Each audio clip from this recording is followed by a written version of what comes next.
big moment on the programme. Flo's back from her holidays. Hey, Stuart. Good to have you with us once again on the programme. Going to start with France, with the French papers. French politics is going to be the last cabinet meeting before the summer break, Flo. That's right. And it's an opportunity for Macron to refocus the cabinet before they all jet off on vacation. You can read about it on the front page of Le Parisien today, that says that, the beginning of the summer has been quite tough for the government.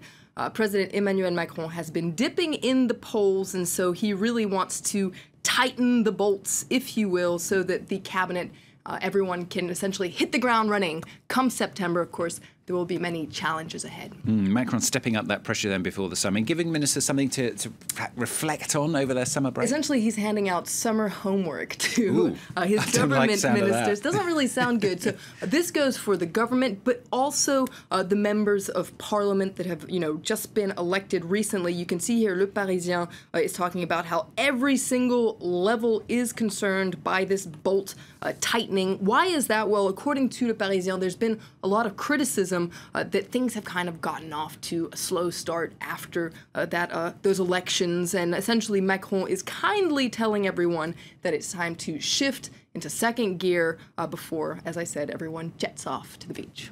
So a lot of pressure then, partly as well because mistakes have been made in the past, haven't they? Macron doesn't want to repeat them. There's a lot of pressure about the first summer for a newly elected president. And, critics say that previous presidents made mistakes on their first summer break. You might remember Nicolas Sarkozy taking a very expensive trip to a billionaire's friend's home in the U.S.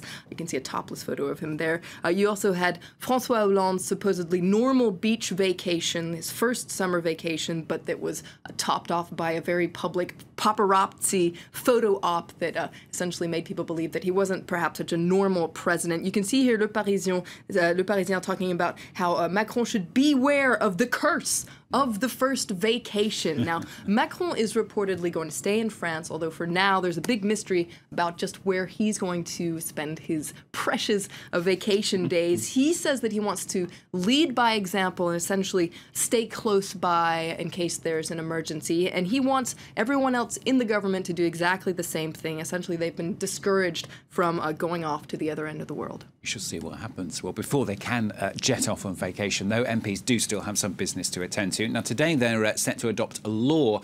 This is to clean up French politics. This is the law that we've been talking about so much in the last couple of months. It was, of course, a law that we were focusing on before even the election. There were rumors that this law was going to happen. So it's the law that's going to make French politics more ethical. Now, what is this law actually going to change? You can read all about it here in the business paper Les Echos. It actually could change quite a lot. It's going to put an end to several so-called controversial practices. Now, one of the controversial practices that is going to end, that we, of course, talked about a lot in the lead up to the presidential election, is the fact that members of parliament in the past, soon to be in the past, were able to hire members of their own families.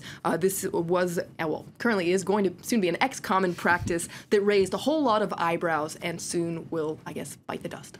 Let's move on to a different story. Papers are reacting to the sentencing in an appeals trial of a farmer. This is a farmer who helped migrants cross the Italian border. This actually happened yesterday. You can read all about it in Le Monde. This is Cédric Héroux. You can see a photo of him here. He received a suspended sentence of 4 months in jail. Now, this is a harsher than was expected sentence and has drawn outrage from aid groups who wonder, how can solidarity be a criminal offense? Now, as for Cédric Héroux, he has very harsh words. He gives an interview to L'Obs here, you can see, where he says that essentially the justice system is applying right-wing policies, and he has said that he's actually going to appeal to a higher court. We shall see. Let's take a look at Libération now, focusing on confusion in the UK over the future of Brexit. Could the UK actually U-turn and want to stay in the EU after all? That's what Libération wants to know today. Did they leave to come back? And you can see this quite musically themed front page here. Quite clever front page on Libération, echoing, of course, the Beatles' famous Abbey Road album cover. You can see the royal family there, Boris Johnson, and they're following a blindfolded Theresa May. And where's she going? You can see towards Europe. perhaps some wishful thinking there in Libération. Another story in Libération, the UK. They've interviewed the female champion of a sport not very commonly heard of. That's right. Her name is Zena, the technician, and she is the British champion of chess boxing. Now, this is a sport art, not a martial art, but a sport art where you alternate rounds of boxing with chess moves. Now, to win, you either have to knock out your opponent or get them into checkmate. And as you can imagine, well, it's a sport that gets tougher and tougher as you go along. It's a sport that was actually invented by a French illustrator called Enki Bilal, and it requires a very healthy mind and a healthy body. And while we're speaking about healthy bodies, let's end with a little bit more sports news. This in French sports news, well, about a French champion who won the 800-meter race at the World Athletics Championships. You can see him here on the front page, Pierre-Ambroise Boss. He won the gold medal, 25 years old. It was a real surprise. He beat all odds.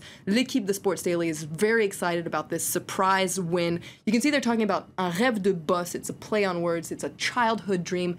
Gosse is slang word for child in French, so rêve de boss. It worked well in English too, though. He's the boss. He's after the boss. Winning that race. Yeah, well done to him. Fantastic stuff. Thank you very much, Flo. Good to have her with us once again on the programme. Good holiday. Good to be back. All right, more papers coming up. A few hours' time, of course. Flo back with the international ones. Stay with us.